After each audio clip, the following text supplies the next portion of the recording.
Splendid evening it is to you, Zimbabwe. Welcome to Special Focus, right here on Equity Access, your aerial perspective on stock market developments and on developments in the Zimbabwean economy. I'm Ibn Mabunda. Let's go.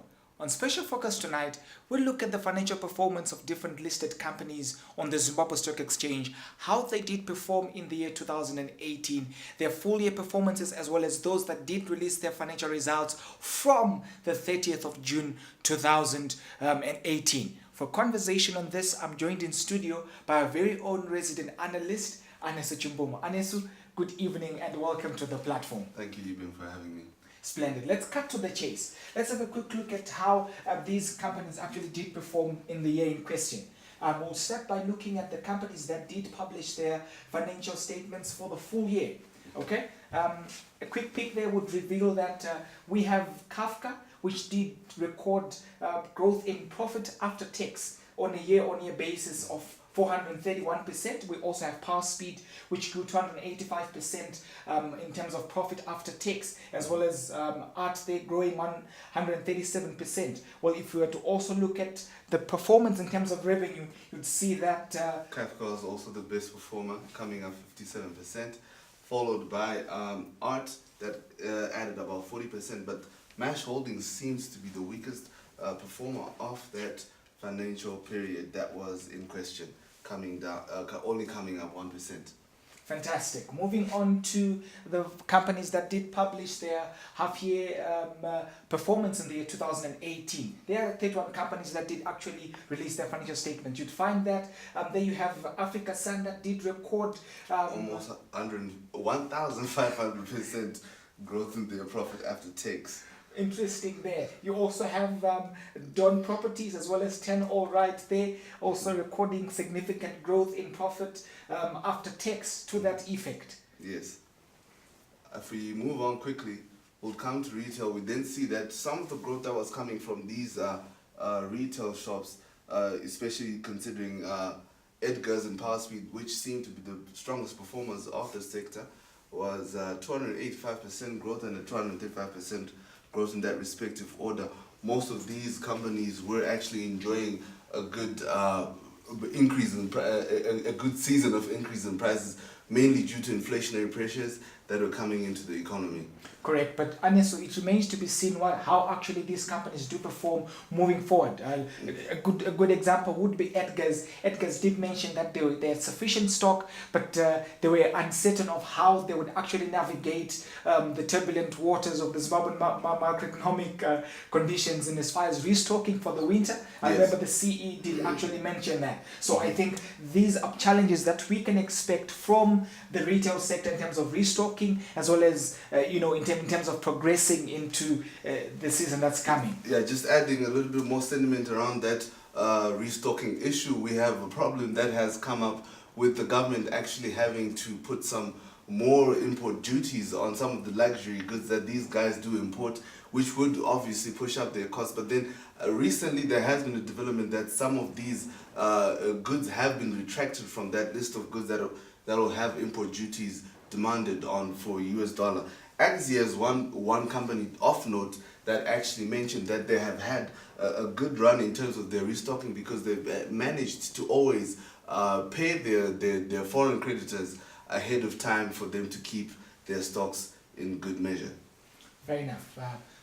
Moving on to the banks, interesting performance there in terms of profit after tax coming from CBZ as well as FBC. Then in terms of growth in revenue, you have Stuart Bank there recording growth of 103%. Yes. You want to shed more light? Stuart Bank has a lot of revenue coming in. Most of their total income is actually coming in from the basis that they have a link with EcoCash, majorly because of a large base in terms of customers doing a lot of fee and commission incomes that come in. Also, a good number of interest incomes do come in on their side, because also they have treasury bills, a very large holding in terms of treasury bills across the sector. CBZ is another company to bank to note that went 219% up. Do you have anything to say about that? Yes, well, it's been a change in terms of performance based on their previous performance in the previous year. But you'd find something interesting that they have a significant growth in terms of profit after tax, which is not exactly matched by their growth in revenue.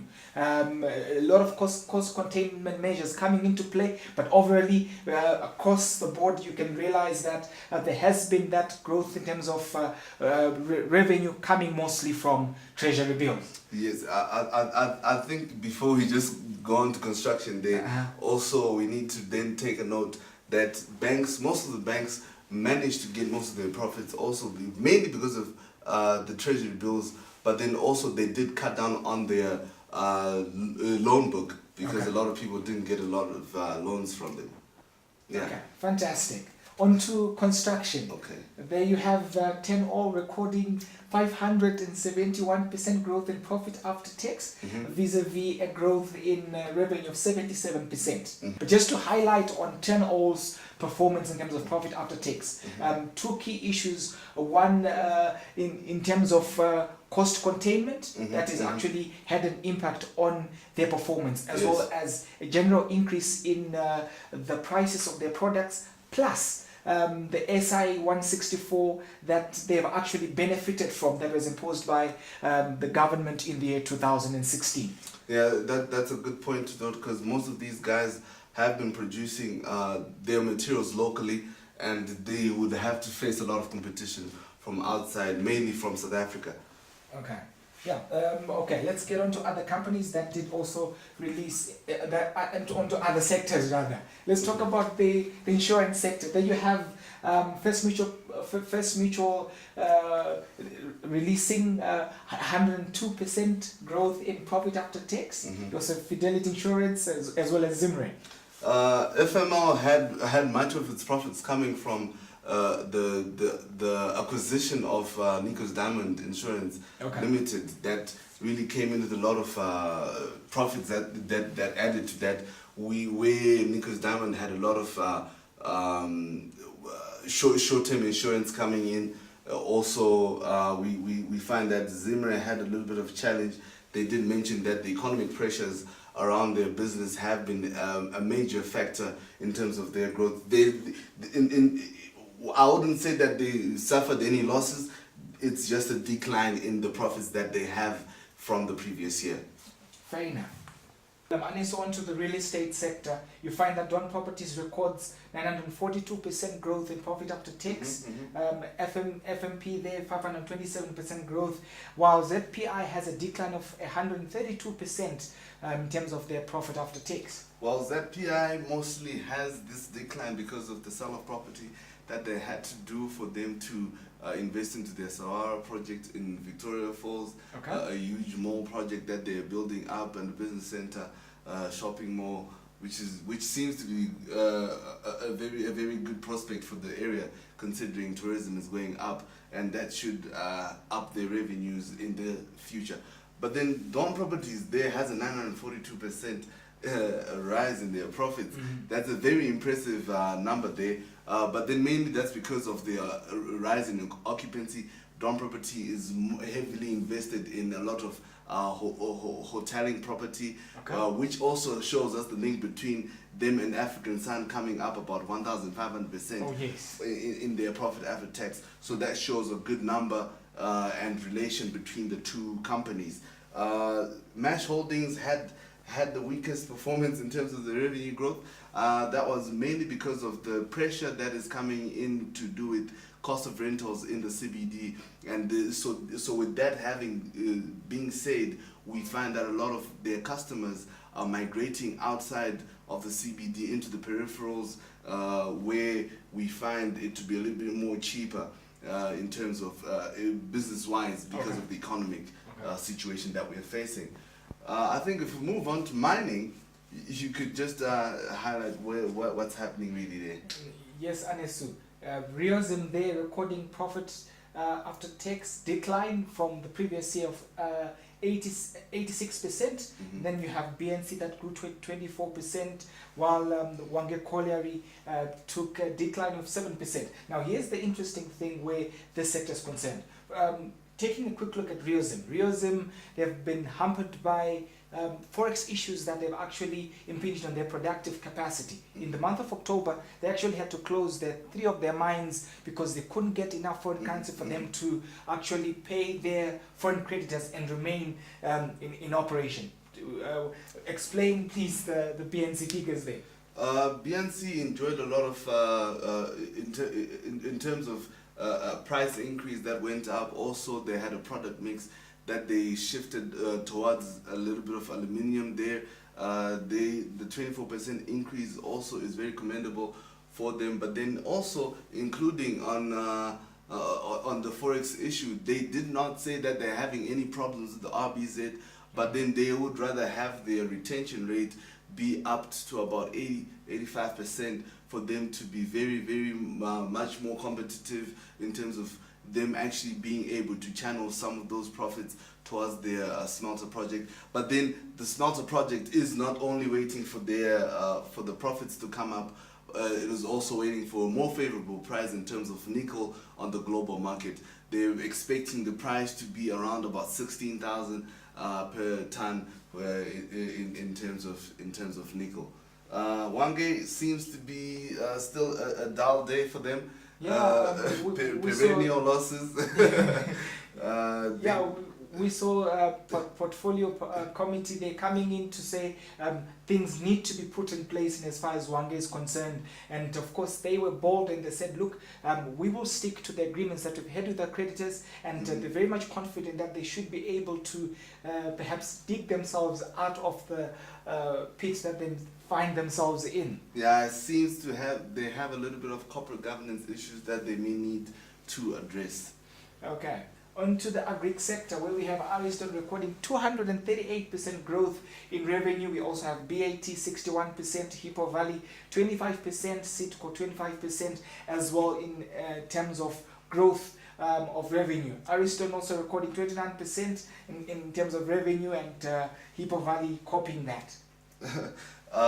Ariston is one company that I am very much enjoying currently, because these guys have had a couple of years prior to this where they were facing a lot of operational losses, mainly because they were doing a lot of investment in terms of their assets, meaning their productive assets. This is a positive for them because most of these assets have come to a place where it's almost up to date, but then they'll keep on pushing for more up to date assets for them to keep on having such good numbers. Firmer prices in terms of the macadamia. I mean, Ariston is some company to also look at because they have a very good liquidity because of their bananas that they sell mostly on a cash basis. Sitco seems to have enjoyed a lot of benefit from the Command Agriculture thing that maybe you want to expand on that? Yeah, correct. Same thing also with BAT. These two companies, I mean, with Command Agriculture coming in, the government coming in to help the farmers get more inputs, a bit of mechanization, a bit of seed, a bit of the fuel, just to help the farmers get to be on their feet. So definitely these companies would record growth in as far as that is concerned. So that's why you have Sitco as well as BAT recording such values. Almost a similar story for Hippo Valley there, but perhaps favorable conditions on their part also coming in there to help enhance their figures. Interesting fact about BAT that they actually showed us in the analyst briefing a couple of months ago was that they contribute about 1% to the GDP. That is all inclusive of their profits and the employees that they actually employ. An interesting one, Anesu, just before we go.